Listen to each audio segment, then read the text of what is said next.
ma ho letto che quando le hanno annunciato che lei sarebbe stato James Bond, che l'hanno scelta per James Bond, lei era, credo, negli Stati Uniti. Yes. Sì, vero. E A Baltimora. ok, in un supermercato stava Yes. facendo la spesa e che cosa ha fatto? Yes. Well, I had a shopping Beh, trolley full avevo of food. questo carrello pieno di cibo. So I threw that aside Ho and dato I un colpo, l'ho grabbed a buttato bottle da of vodka parte, and ho some preso una fruit and bottiglia di mixed myself vodka a martini. e poi ho detto adesso mi faccio un martini. No, ma guardate che la cosa, perché insomma l'attore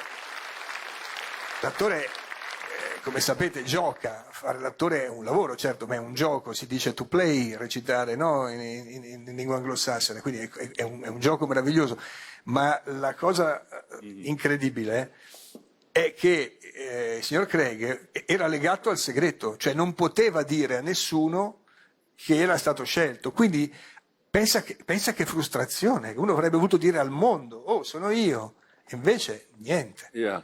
Quindi era meglio il Martini, perché Martini was good also. Beh sì, certamente il martini non era male, mi sono ubriacato da solo in un bar e ho bevuto 3 o 4 martini dopo aver bevuto il primo, quindi è un bel po' di roba e sorridevo e il barman mi ha detto a un certo momento ma perché è così felice? Io gli ho detto no, non posso dirglielo, mi dispiace.